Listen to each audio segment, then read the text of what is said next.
Asset protection గురించి కూడా we are given lot of data. So మనకి మీకు ఇచ్చాము అది. దీంట్లో ఇప్పటిదాకా మోర్ దెన్ 95 డ్రైవ్స్ చేసాము.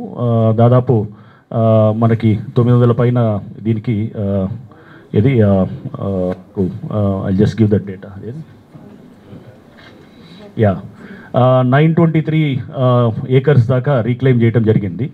సో దీంట్లో 96 డ్రైవ్స్, దీంట్లో 923 acres around which is worth about 45,000 to 50,000 crores అన్నట్టుది. ఓకే, సో ఇది దీంట్లో అన్ని రకాల ఎంక్రోచ్మెంట్స్ ఇవన్నీ కూడా ఉన్నాయి. పార్క్ ఎంక్రోచ్మెంట్స్ కూడా ఉన్నాయి. అండ్ లేక్స్ కూడా మనం ఇప్పుడు లేక్స్ పునరుద్ధరణ చేస్తున్నాం. మనం ఒక 6 చెరువులు చేస్తున్నాము. దీంట్లో లేక్స్లో 105 ఏకర్స్ ఉండే చెరువుల్ని ఇప్పుడు 180 ఏకర్స్ చేస్తున్నాం అనమాట. ఈ 6 చెరువులతో అంటే 75 ఎకరాలు పెరుగుతుంది అనమాట ఈ 6 చెరువులు. సో జస్ట్ ఒక 6 లేక్స్కి రీజునేషన్లోనే మన 75 ఎకరాలు పెరుగుతుందంటే అందులో మన దాదాపు మోర్ దెన్ 1200 లేక్స్ దాకా టోటల్గా ఉన్నాయి. సో వాటిల్లో మీరు చూడొచ్చు ఎంత మనం రీక్లెయిమ్ చేయొచ్చు అనేది కూడా. సో డెఫినెట్లీ మనకి కంప్లీట్ అయ్యేటప్పటికి ఈ రీజునేషన్స్ ఇవన్నీ నోటిఫికేషన్స్ అయ్యేటప్పటికి maximum thousands of acres of lake land rejuvenation చేయడానికి కూడా పాసిబిలిటీ ఉందన్నట్టు. అండ్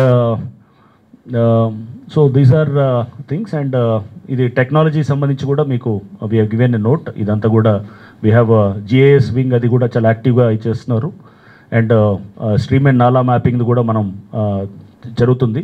ఈ పబ్లిష్ చేస్తాం కూడా, ఎఫ్టీఎల్ది కూడా నెక్స్ట్ మంత్ నుంచి పబ్లిష్ చేయటం మొదలెడతాము. అండ్ ఈవెన్ నాలాస్ది కూడా డిలిక్ ఎఫ్టీఎల్తో పాటు మన నాలాస్ది కూడా మనకి డ్రైనేజ్ అది దానికి సంబంధించింది కూడా అది కూడా పబ్లిష్ చేయడానికి అది కూడా చేస్తాం అది.